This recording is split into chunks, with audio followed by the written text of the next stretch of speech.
Today, we are going to be joined by one of the greatest players in the history of the New York Jets. He is finally headed to Canton as the newest member of the Pro Football Hall of Fame class of 2023 this summer. The legend, Joe Klecko, joins the show. So let's hit it and get it started.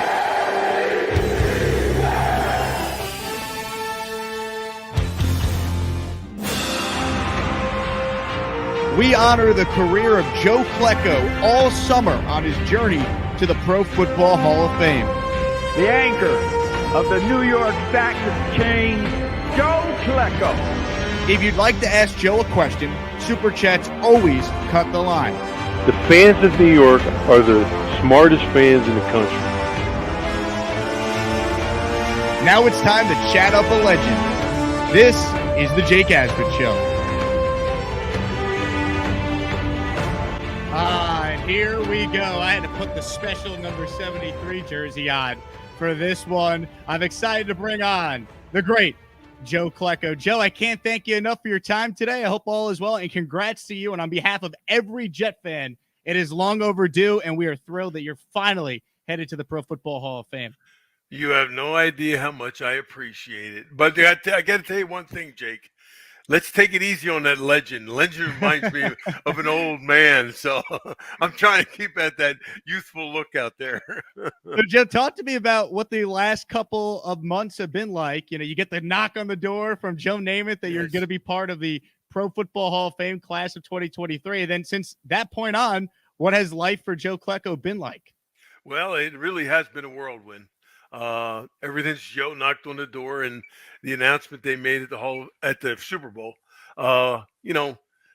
my phone's rang off the hook. I remember I was at the Super Bowl, and as soon as they announced it, I got 114 texts, and I answered them all that night. And the next morning, I shut my phone off, went to bed. And I said, next morning I woke up, there was 114 more on my phone. I said, I don't know that many people, But it's been a whirlwind and a good one, because I've heard from people I haven't heard from, and good friends, and I've heard from people I haven't heard from in a long time, which I really, really like, because you know how you lose touch, and we've moved away from the old neighborhood and stuff. So it's been a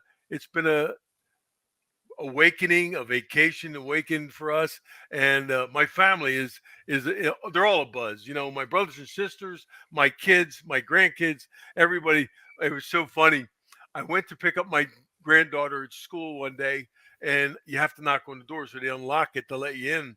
And she seen me, and she went running down the hall. He goes, "It's my grandpop. He's a great football player." So it's really cool. That is fantastic. So I'm curious, Joe, because it feels like, since I've been a Jet fan growing up, and my dad falling in love watching you in the 80s with the Sack Exchange, it has always been, hey, Joe Klecko needs to be in the Hall of Fame. Joe Klecko should be in the Hall of Fame. And year after year, for whatever the reason, it didn't happen. When you're going through that, did you ever lose faith that, hey, maybe this is something that wouldn't happen for you? No, you hit it on the head. Faith. I have all the faith in the Lord, So my whole position of it is, if it was meant to be, it will be. And if not, so be it. I wasn't going to jump on no stake. I mean, I seen guys, shedding tears over it and stuff like that. And God bless them. They have a different outlook on it, But I guess the easiest way to put the whole thing is, there's 30,000 coaches and players that have participated in the NFL over the past 100 years, and there's only 370 in the Hall of Fame. And that's a pretty good class, to be in. And I'm very appreciative of the voters and all. And I love that, it's finally come to fruition. Have you started writing that speech that you're going to be giving on August 6th? Have you thought about what you're going to say when you're up there? How many times? They keep asking me. The Hall of Fame wants to know. They want the drafts of them because they're going to put it on a teleprompter for us and stuff like that. And I don't know how many times I've tore it up and rewrote it. And matter of fact, I have a writer from one of the newspapers here on Wednesday. We have a big appointment. Him and I are going to sit down and finalize this thing. But there's a lot of thought process that goes into it. So it's a welcome thought, though. So I've had Marty Lyons on the show a lot over the years. I just had Bob Wischusen on last week, and I said, hey, Bob, how do you think Marty's going to handle being the presenter for Joe, and he goes, "Oh, Marty's definitely going to cry. He's going to get all emotional up there." So what are your thoughts on how Marty's going to handle presenting you, and take us through the decision to name Marty Lyons, of course, your former great teammate, on the Sack Exchange, being your official presenter when you get up there and get introduced, inducted into the Hall? Well, we were together on Friday. We were doing something together, and we talked about that, and we were talking about our careers at that time too. And there was a tear or two shed, but Marty's wife has threatened him. So if he does cry, she's going to kick him out of the house. He said, but no, I think but the problem of it is the short time we have to do both of the introduction of me, and me my thank you speech. TV dictates, and we don't get that much time. So Marty's already given his commentary to the Hall of Fame, which they have it in the can already. So mine's coming, and of course mine will be dictated by time. But I think by the end of it all, I'm going to have to be a speed reader to get all I want in, So you're not worried about tearing up, Joe? You're just going to be focused on getting through the speech, reading what's on the paper? As many times as I've read it already, which I've destroyed it, but I've read it, that many times already. I don't think I don't have enough time to say what I want to say and actually get a reaction. How when you tell a joke, you want the crowd to react. Well, I'm not going to have the time for even reactions because I want to complete the whole thing in a allotted time. So is there going to be emotions? Listen, if we were given a regular time and we could do it as if there was nothing else, yeah, there would definitely be emotional. I mean, my career plus waiting 30 years, I have a lot of things to cover. A lot of the other guys, they're going to give speeches and all. They're really new to this. So my afterlife of football is more intense than it was when I played. But all the people that are involved with my career in football, who I actually commend, they're not here no more. They've all gone to the greater reward, and it's going to be hard to get through the names, to get through it in the time allotted. So, but it's going to be good. I know there's going to be somebody's going to be left out, but so be it. That is, I can't do nothing about it. So, Joe, let's go back, and I'm going to play you the clip here because I want your reaction. Let's go back to the knock on the door from number 12, Joe Willie Namath. Take us back to this moment here. You want me commentating during it?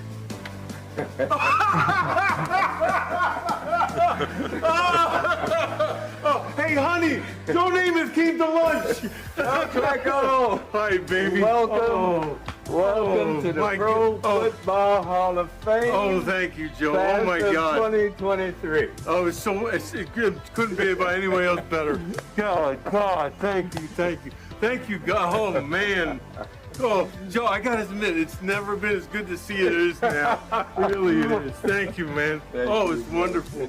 Just incredible. So, Joe, I believe the story goes that your daughter told you to stay home because there's some DoorDash that was being ordered for your well, what it was lunch? is she told them, listen, my mom can make my dad do anything. So, she told me she had a doctor's appointment. I had to go with her. So I stayed home for that. But it was getting near lunch. And I said to her, I said, listen, order me something to eat by the time we get out of here. So I'm waiting for food. And they knock on the door. Now, usually my daughter will answer. She doesn't answer. I don't know where she's at. So I go to answer the door, expecting someone delivering food. And here it was Joe. Now, what does it mean to you to have arguably the greatest Jet of all time delivering the news to arguably the greatest Jets defensive player of all time? It was funny when I was at the Hall of Fame. They have a Merlin Olsen luncheon at the Super Bowl, and they called me on stage and they asked all of us one question, and they said to me, "Joe, how was it to have Joe Willie knock on your door?" And I paused and I said, "Disappointing." And they went, like, "What's he talking about?" I said, "I was expecting lunch." So, but then listen, no one better in my life could have done it. I really believe that. The icon that Joe is, putting the AFL on the map. What he did and Joe Namath, everybody who knows him, there is no better guy in the whole world as a person. There really isn't. Joe does all the things from his heart because, even the decision that he had to make to come from Florida to do this for me, he kind of concluded it at 5:00 in the morning, and he called Jim Porter from the Hall of Fame, and he said, "For Joe, I'll do it." And that was great. That's incredible. So, Oh, yeah. Looking back on your career, Joe, I mean, for the Jet fan of my dad's age, like you were the guy during those teams in the 80s. You were the leader of that sack exchange. If you think back to just being a part of the New York Sack Exchange, what to you are some of your fondest memories being a part of that group? Well, it propelled us into a very big a spotlight, because first of all, we're all young and we never had any success in the big leagues yet. And all of a sudden this success hits us right in the face, and I remember we were doing this shot down at the stock exchange, and we came in a car and we're coming down the street. And the minute we turned the corner on Wall Street, it was wall to wall people. I've never had any. I mean, I went to Temple. Marty went to Alabama. It was a little different, but I went to Temple, and to see these people and all the accolades and all, it was tremendous. And being a member of it is, listen, Mark and I were the driving force because of the sacks and all, but the four guys together, we made it work. And having everybody recognize that in the league and, around the media, the name itself also, I mean, we're notched into history forever. Do you remember when you first found out that was the nickname for you guys? Do you remember kind of when you realized this was a really big deal that was happening? Well, I don't remember how it actually happened and when it happened, but you knew it was a big deal right away because of the name. I mean, this is New York. The stock exchange is one of the biggest things in the world, let alone New York. And for us to be labeled with that, and then once they started, we had a chalkboard in the locker room, and guys would check whether or not Mark or I would get more sacks. And it was like a trading situation, and it became a lot of fun. When you think about your relationship specifically with Mark Gastineau, I know over the years you've talked about this, how when you guys were playing, you guys weren't always on the same page, but over time, how has that relationship evolved? Because, I look at the sack dances that he kind of started and he was the first to do. Now everyone's doing that in the NFL. So he was way ahead of his time with the sack dances. Oh, there's no doubt. And listen, that was his gig and that was he did. Did I like it? I wasn't that kind of guy. I didn't do it. What was his I cared about one thing and one thing only. That was winning. And I knew without him and without me, we were going to have a better chance together than it would be without.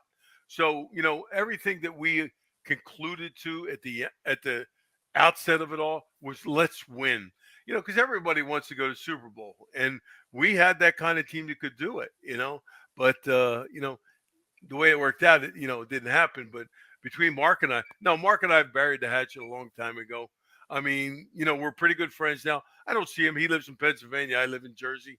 We're not near each other a lot. We get together when the team has functions and stuff, but, the playing days riff is gone, and, it's a new world. Your career, Joe, I mean, the reason why people talked about you as a deserving Hall of Famer, I mean, you made the Pro Bowl at 3 different positions. You were an all-pro at multiple positions, whether you're playing nose tackle, defensive end. What was it about your ability to play all those positions that allowed you to have so much success? Oh, really? I had the same techniques in each one of them, where a lot of guys, their body types are different. Like a defensive end is much rangier and speed. Well, I had the speed. I didn't have the range.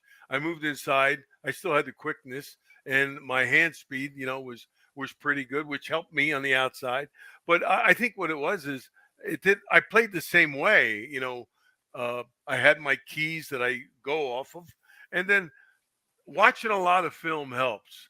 And I don't care who it was I'm playing against. I could probably tell you his underwear size by the time we were done, so I was a student of the game, and I made it work by changing positions, by studying.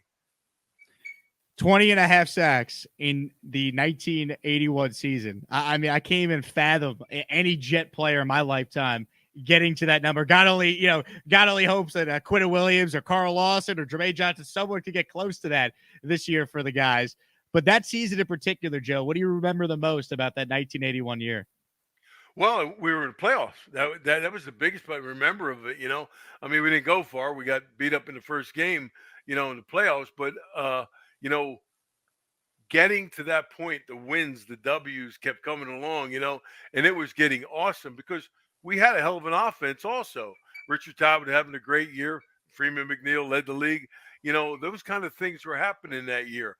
And it just seemed like everything would work out, But just like in the Super Bowl for the Eagles, I believe this past year, I think the one turn of event for them was the fumble that Kansas City ran back for a touchdown. Now, don't get me wrong, they had some great plays in it, but I think that was a turning point.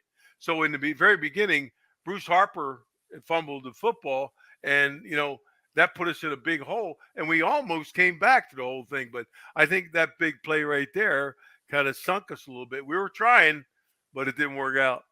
I just remember watching the highlights and hearing about this from my dad and other Jet fans who grew up during that time. The last game of the season against Green Bay that year, and you guys, and maybe one of the best games of your career, Joe, with a chance to get into the playoffs, just absolutely crushed Lynn Dickey, the quarterback for the Packers that day. What do you remember about that game and just the onslaught that you guys put on defensively? I sent Lynn a thank you card. And my condolences after that, but we beat the poor guy up. We really did. I mean, I knew we had to do it, and we were going out there to do it. Offense played, we ran the ball all over them. Really, it was really a total team effort. But of course, we got the highlights of it because I think we had 9 sacks that day. And if he wasn't getting hit, he was flinching that we were right around him. And it was an awesome game as far as the defensive line went. But I think the offensive line also, which of course not many people talk about because offensive linemen reign in anonymity. They really do. And but they had the game of their lives that day too, and put it together. And I just wish we could have did it for a few more games. No doubt about that. I mean, I have to ask you about the incident in the AFC Championship game with Don Shula, with the lack of a tarp on the field. My dad, to this day, will still talk about A.J. Dewey and still talk about that whole debacle. Going through it, what can you say about what exactly happened that day from your memories there? Well, whether he did it on purpose or not, we'll never know that, And I don't think that the league didn't have a rule about, rain in a playoff game to cover the field. So as far as speculation, everybody wants to do it. They can speculate all they want. Did it hurt us? It crushed us because we were a speed-built team, speed from the outside of defense and offense. We had Wesley Walker, Freeman McNeil, all those kind of things that we had to get through that game, they took away by having a muddy field. I mean, I remember Joe Fields saying on one of the recent podcasts we had that he talked about he had to lay 2 towels down to keep the ball dry, snapping out there for pregame. That's a lot of water, So remembering it, listen, when you're going into the game, you're not thinking they have an advantage. You're thinking, no, we're here, they're here, we'll get this on. But, then Richard threw all the interceptions. I mean, I don't know if anybody ever's thrown 5 interceptions in a playoff game, but that wasn't real good.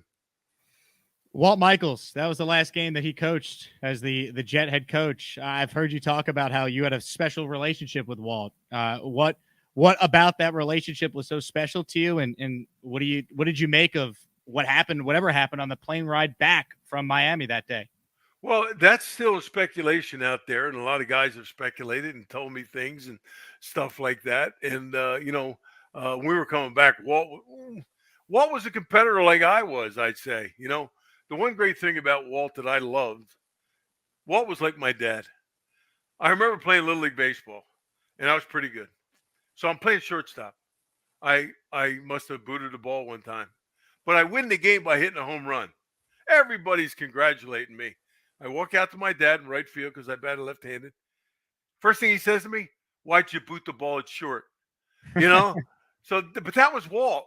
As long as you did your job and excelled at it, That's what you're supposed to do. But when you screwed up, boy, he had your ass in a sling real quick, you know. But you know, what happened to Walt and that on that trip back and everything?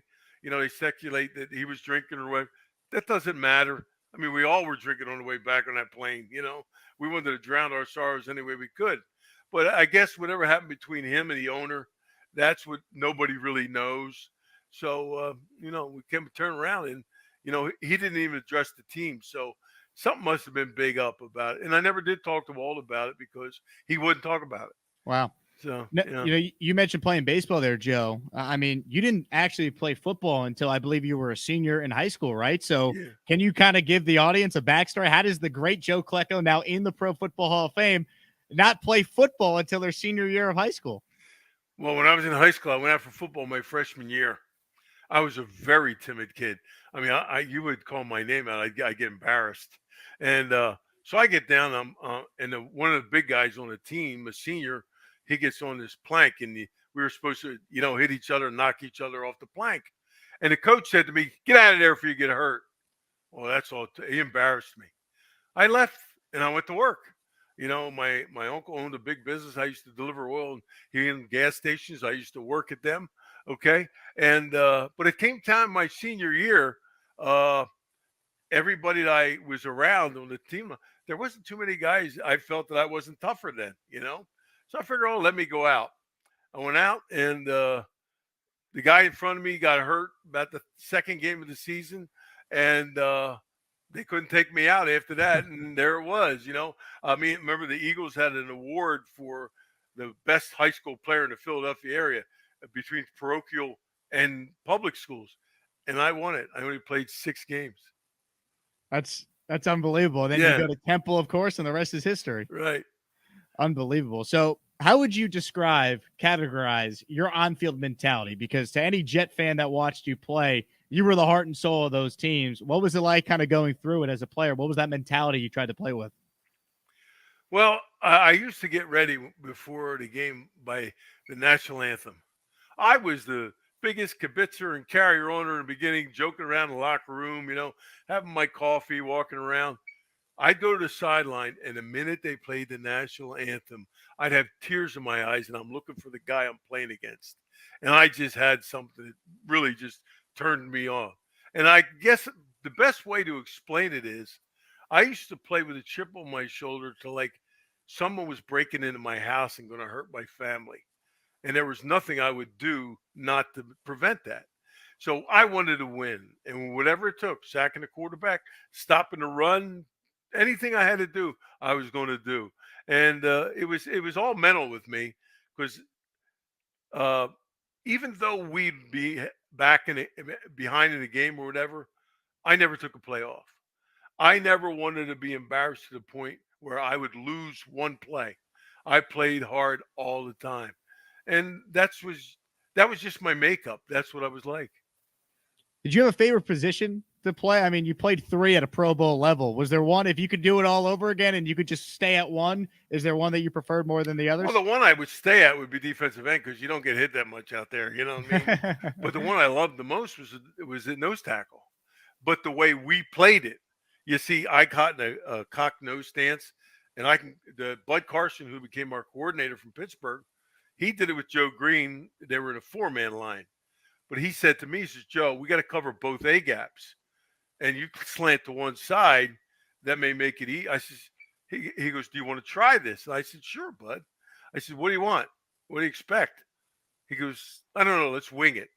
And man, it worked out great because, you know, I would give centers fits. And to me, it was good because it personified my attributes of quickness and strength. You know, if a guy would sit on me too soft, I'd just pick him up and throw him out of the way. And then, you know, if he was going to try and get real stuff, I'd quick go around him. And it worked. It worked to my benefit, you know. But I enjoyed nose tackle a lot. Who had some of the biggest influences on you in your career? Could be a coach, could be a teammate in your lifetime as now a Pro Football Hall of Famer. Who are you going to be thanking in your speech when you get up there on the stage in Canton? Well, there's a lot of guys, you know, and you know, I started out in college with a Hall of Fame coach, Wayne Harden, who was a lot. But I think the biggest guy that had everything to do with what I was like was Dan Sikanovich. Dan was the defensive line coach when I first got to the Jets. And then when Walt left and all things changed, Dan left too. But I think Dan taught me more about life, how to proceed through the professional ranks. Because I remember one day, I think it was my second year, I had my rookie year, I led the team in tackles and in sacks. And then the next year, I had a real good year. And I wasn't even, nodded for the Pro Bowl. And I said to him, I said, Dan, what do I have to do to make the Pro Bowl? He said, Joe, you're not going to have to worry about making a Pro Bowl. He goes, worry about your speech at the Hall of Fame. And Wow. I was like, wow, and by that, there was a big drive in me after that, boy. And for that reason, and listen, Dan was a fellow Slavic. I'm a Polak. He was a Slavic. I said him and I get along really well, and he knew what I was like. I worked hard, and he was old school, and so was I. And what he taught me, though, from the very beginning about using hands and all, was probably one of the greatest, not attribute as far as, but mentally, Dan was what I needed. So looking at the history of the Jets, right, you could make a case the two greatest players that have ever played defense for this franchise, you and Darrelle Revis, are fittingly going in to the Hall of Fame together. The best player my dad ever watched was you, and the best player I've seen in my lifetime watching the Jets was Darrelle Revis, without a doubt. Does it add to it that it's basically going to be a giant Jet fan party celebrating you and Darrelle this summer? Like, how exciting is it for you to go in with Darrelle when you guys get that opportunity to be a part of it together this summer? Well, I said to him, when we were out at the Super Bowl, and I said to him, I goes, this is going to be New York West for a day. You know what I mean? And we got to sit down after, and Darrelle doesn't say a whole lot, but the one thing, first comment we had, we were doing Sirius Radio, and he said, it's really cool that Joe and I, who are the two best defensive players ever to play for the Jets, are coming in together. And I I didn't know his mindset about us, and he didn't know much about me because it was been so long ago. I mean, I played when they didn't have face masks, so but it's cool. I mean, for him and I both, we've talked about it a little bit, and about what football has meant to either of us, and getting in the Hall of Fame, and it's really going to be cool, like you said. A lot of people haven't really mentioned that as far as the two best defensive players ever, and to say that, it's pretty good comment, and it's going to go a long way, I hope. Yeah, there's going to be so many of us there, Joe. I could tell you that. And looking at this class as a whole, only one offensive player, that's Joe Thomas, the left tackle, of course, for the Browns. But you, Revis, DeMarcus Ware, Zach Thomas, Rondé Barber, Chuck Howley, Ken Riley, Don Coryell, like, we're talking about some of the all-time greatest defensive players. Does it mean anything extra to you to kind of be one of the elite defensive players that's a part of this class? Oh, yeah. I mean, yeah, because, if you really take those things into consideration, and I'm sure the voters do, because those guys are so quirky about things they think about, I after I made it and everything, like, I was talking to a couple of reporters about what's the mindset that you guys have when you look at this. And they were giving me answers like, who would think of that? Only a reporter, not a player, So it's pretty cool that you're going in with a bunch of guys who are tough guys. That's the way I look at it, And of course, Joe Thomas was a pretty damn tough guy too. But for going in with a lot of defensive guys, it's pretty good. And I remember I was riding back. We were going somewhere down there, and Zach Thomas was me on the bus. Zach played against my son, Danny. And I got into the room over there, and Joe Thomas and his wife were standing there. Joe's wife is probably about 6'3". She's a beautiful lady, and tall. And Joe's a tall guy himself. I went over and I said, listen, would you guys sign here? And they went, what's that for, Joe? I want to be your daughter's agent, So they have a daughter that's coming up in basketball. I said, boy, I tell you, this kid with the athleticism, his wife was an athlete, him, it's pretty cool. The Jake Asman Show is now presented by PrizePicks. PrizePicks is a daily fantasy app made simple. Just pick more or less on your favorite players' projections and build your lineup in seconds. Download the PrizePicks app today. Use code HMA to get $50 in lineups after you play your first $5 lineup. And PrizePicks is already offering NFL futures, including futures for New York Jets players. Take a look at the lineup that you see on the screen. Garrett Wilson, more than 4.5 reception touchdowns. David Bailey, he's going to have at least 7 sacks his rookie year. Arvell Reese, almost a Jet. I think he'll have at least 3 sacks in his rookie year with the Giants. That is a 3-pick power play, $10 to pay out $60. That is just an example of some of the lineups you can make over at PrizePicks. Make your own lineups today for any sport. Just download the PrizePicks app, use the code HMA, and get $50 in lineups after you play your first $5 lineup. That is fantastic. So, Joe, before we open it up to some fan questions for you here, got another clip for you. In your career, you were lucky enough to be a part of some incredible films with the great Burt Reynolds. So here's a short montage, and then I want to hear about Joe Hollywood, Joe Klecko's acting with Burt Reynolds. Take a look right here.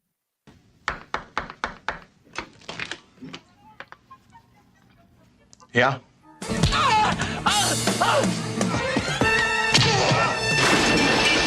I gotta hurry up. Talking to me? Yes, I'm talking to you.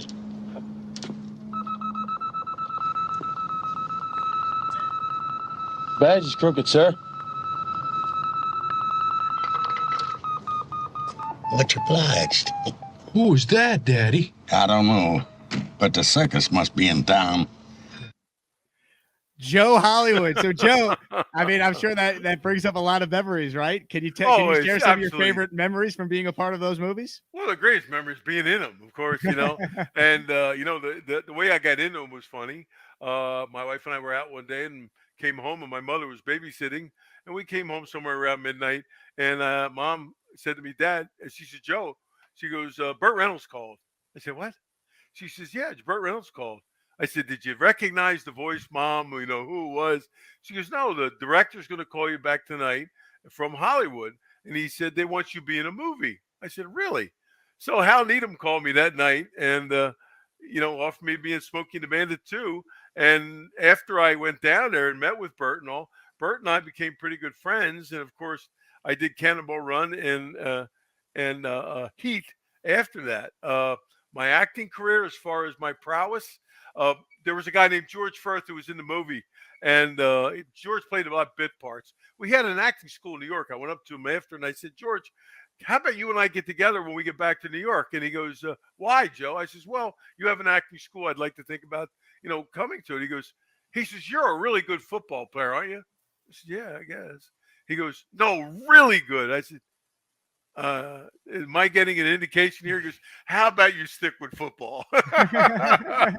So anyway, I did, and it turned out better anyway. Yes. That is fantastic. So did you stay in touch over the years with Burt throughout, since you did those films in the 80s, you stay in touch with him throughout the rest of his life? Yeah, when I would go to California and all, he was doing Evening Shade and stuff. I'd go on a set with him, and visit with him and go to his house and stuff. And it was pretty cool. It was a sad thing when he left us. But what a great guy. I mean, really, everything he did out there, he touched, turned to gold a little bit. So what a great, friendship we had. Yeah. We'll open it up to some comments or questions for the great Joe Klecko here before we wrap up. This is a Patreon question that we exclusively got beforehand. Frankie wants to know, Joe, who is the best offensive lineman that you ever played against?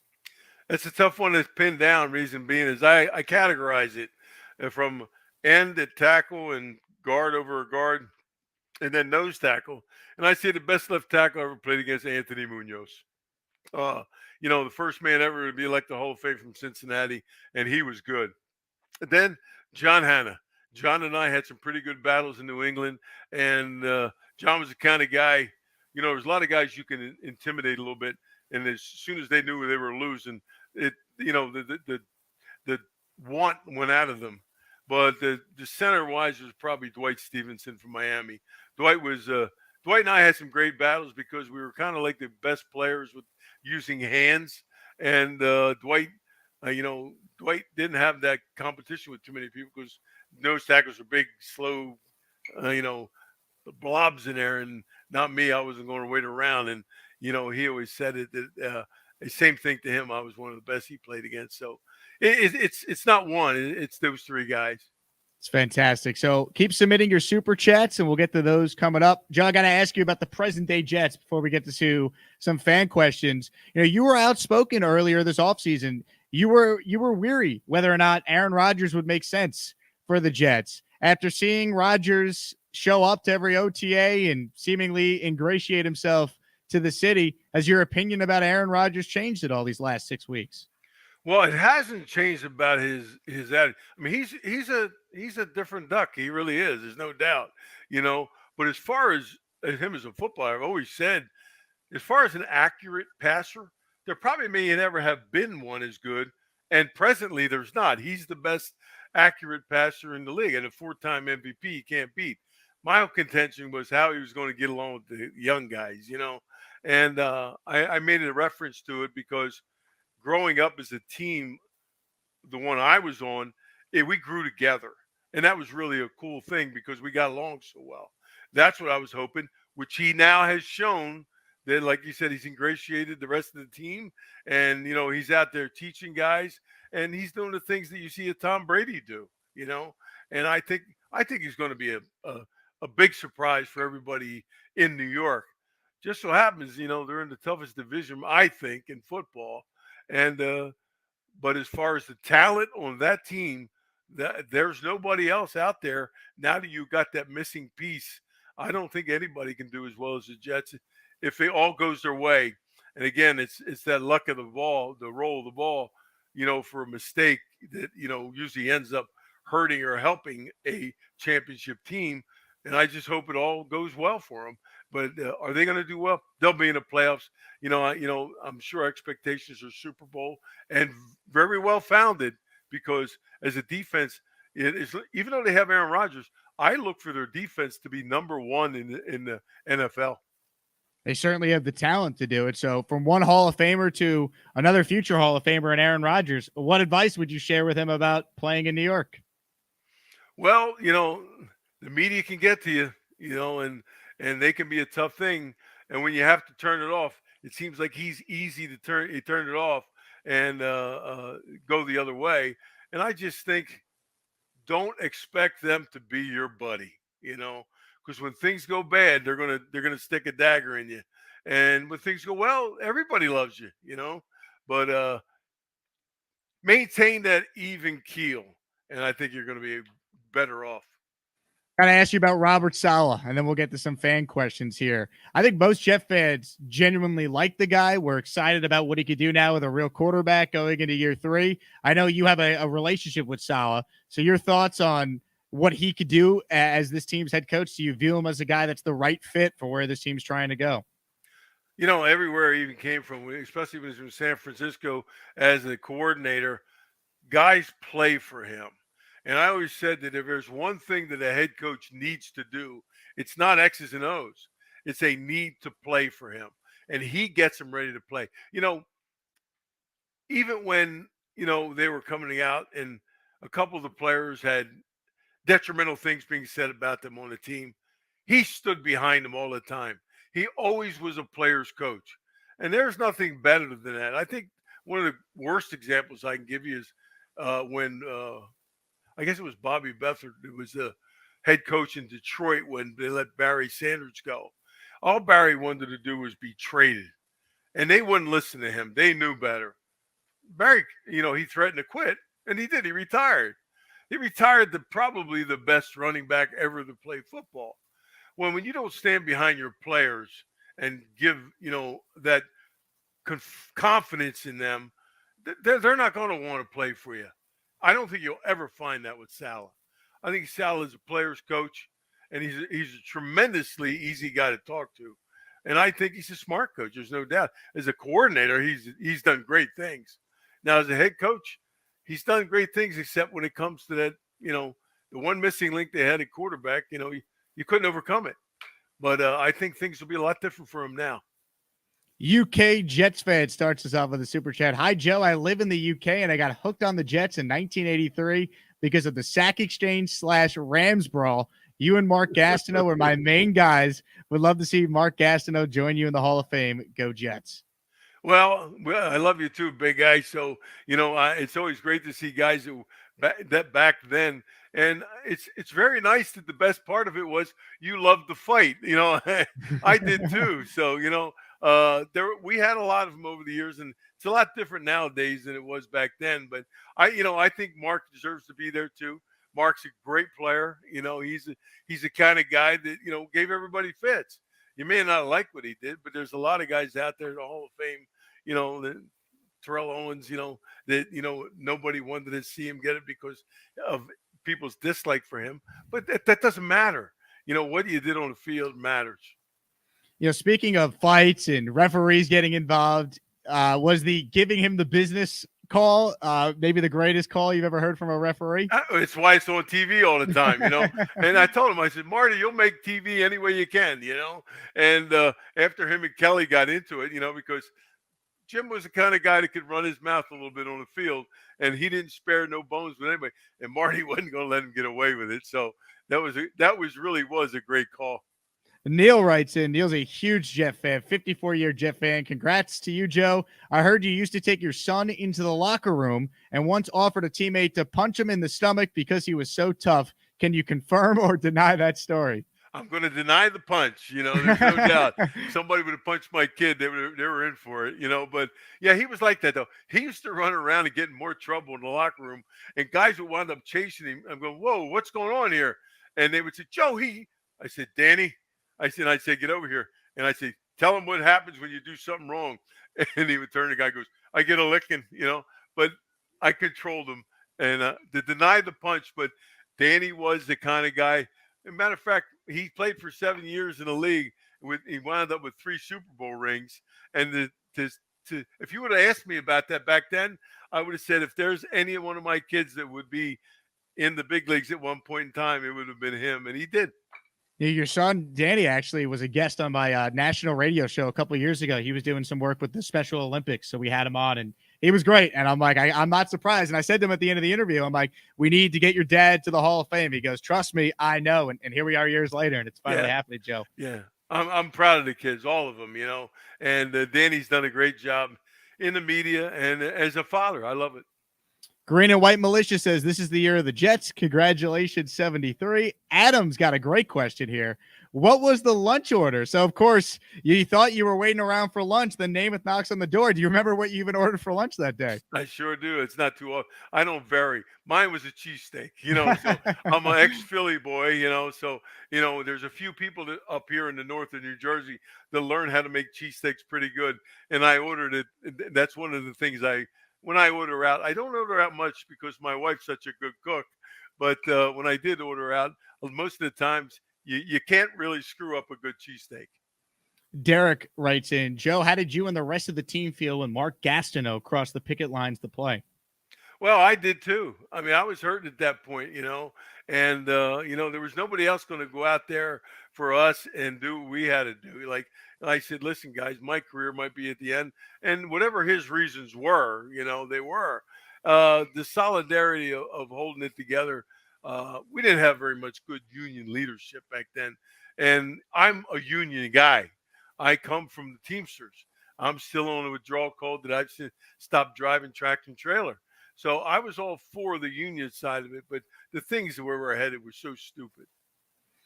Edward writes in, Joe, what do you think about Michael Clemens?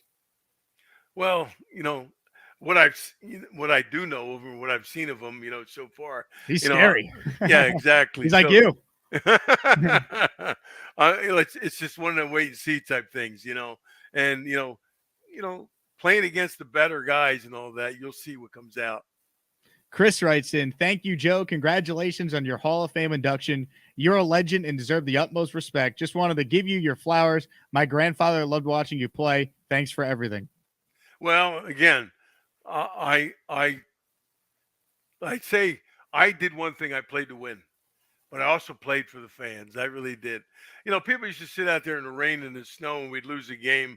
And honestly, I feel horrible for them because I know what it's like. I hated losing, period.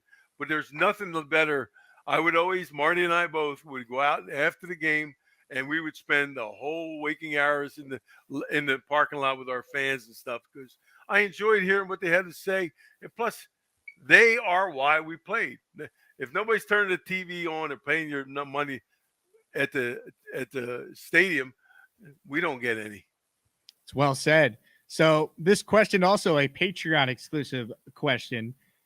What is your favorite type of defensive play? This is from VR referring to, could be a sack, could be a forced fumble, could be a safety. What was the most exciting play that you have been a part of when you were having your Hall of Fame career? Well, believe it or not, one of the greatest plays that we had was in the Pro Bowl. Really? Mark and I were playing in the Pro Bowl, and I had sacked the quarterback, whoever it was, fumbled the football, and he ran in for a touchdown. So as far as the combination, but always the best play ever that you play with is a fourth down stop.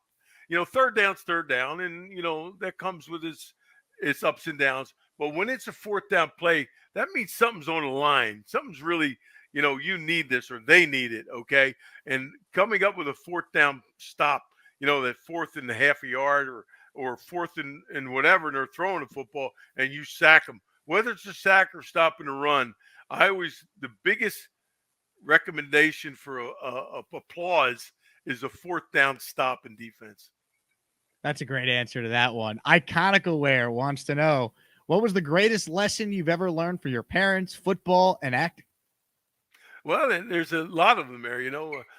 A lot of the things I've learned from my parents was really my mom. My mom taught me respect. My mom always, when you were talking to older people or answers you would give, stand up straight, give the right answers, and never walk away from somebody, in a sense of you don't have to answer them. My mother gave me the side of respect and the opposite of pride, and that's humility.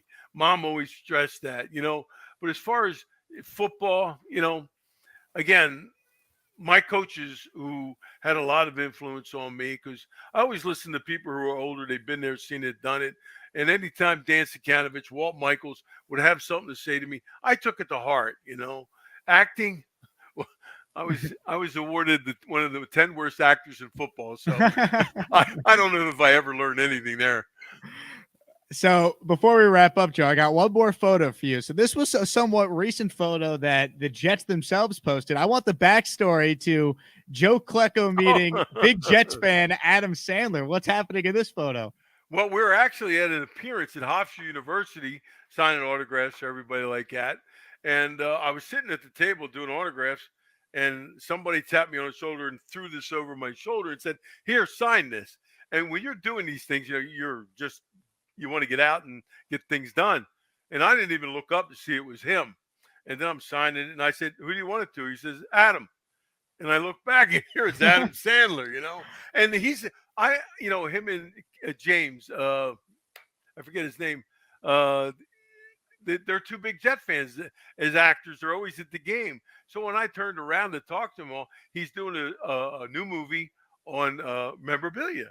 So I said to him, I says, "You want this to be a hit?" He goes, "Oh, yeah." I goes, "You got to have me in the film." That's right. That is fantastic. So going through even old photos of you, there are so many pictures of you with the late great James Gandolfini, who's a huge Jet fan, on the sidelines. Even from your playing careers to being around the team, post playing careers. Who are some of the coolest celebrities that you've gotten a chance to mingle with and meet over the years? Besides, of course, the great Burt Reynolds, who you started movies with. Burt was it. But I used to, when I would go to the racetracks and stuff like that, I used to be a representative of U.S. Tobacco. And there was always a lot of guys around who were, actors and important people and stuff like that. But besides Burt Reynolds, I guess, one of the most important guys was, he played the sheriff in the movie with, oh, Lord. See, they're gonna make me think hard and fast. Someone will get it. By the way, James probably be Kevin James you were referring to. Kevin James, good friend, right? Yep. And then I'm walking down the street one day in New York. I used to meet a lot of guys, and the person I'm about to, I'll give it to you eventually here. And he stops by and he goes, "Hey, Joe, how you doing?" I said, "Fine, how are you?" He goes, "Where you going?" I says, "Well, I'm in the construction business, so I actually was involved in the Bloomberg building, and I'm outside of it." He goes, "Wait," I said, "Well, I got to go." He goes, no, where are you going? I says, well, nowhere. Why? He goes, you want to have lunch? And I sat down and had lunch with him. Brian Kenny, he played a sheriff in Sly Stallone's movie where he was a ex Vietnam vet that came into a town and they wanted to run him out, and he wound up beating up half of the police force and stuff. But he was the guy that I really liked a lot. That's fantastic. A few more super chats at the buzzer here. This one is from Derek, who says, Joe, please tell the Jets to use the 80s jerseys again. I mean, I've talked about this for years, Joe. The throwback logo that you guys had in the 80s, I mean, that was the Jets' best look, you could argue. We'd love to see as fans, the Jets to bring that back for a game or two every year. You know, and again, nowadays, where they put up and do so many different uniforms, I don't think it should be a hard thing. And I agree with you, by the way. I think the uniforms that we were the better of the choices that they find now. But, you know, I got no say over Woody Johnson. That's for sure. VR says, congrats on the Hall of Fame. You were always a Hall of Famer to us New York Jet fans. Well, I appreciate it. Again, fans to me are everything. And, you know, anybody that sends the accolade my way about congratulations and all, ditto. And you are great fans. And the only reason you're you know, shouting out to me on it because you follow the game. I always said, and it was in your opening piece, Jet fans are probably the most intelligent sports fans around. Chris says, is there a modern defensive lineman in the NFL today you love watching? Does anyone remind you of you? Well, really, I like him, and he plays a lot like I played with, you know, is Aaron Donald. I'm not comparing myself to him, you know, probably one of the 5 best defensive linemen ever to play football he is. But, you know, he reminds me of what I did, you know, getting off the ball and playing hard, you know, and then having the strength to run somebody over. I identify to him a lot. Last one from Dre, who says, from a family of Jet fans, on behalf of my father, Andre Jr., thank you, Joe, for always playing your heart out. Dad loved watching you play. Isn't that great? I mean, I can't imagine what a greater tag you could put on all these guys.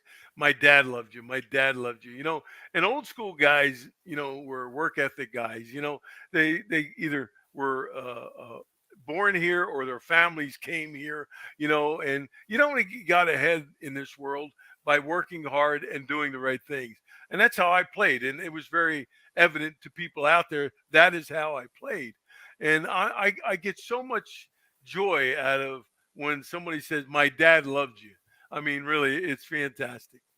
Joe, on behalf of every Jet fan, we are just thrilled that you finally, long overdue, getting your rightful spot in the Pro Football Hall of Fame. I can't thank you enough for coming on the show, giving so much of your time to everyone watching out there. Thank you for coming on, and we can't wait to celebrate you. I'll be in Canton. I cannot wait to be there to watch you finally get inducted into that Pro Football Hall of Fame.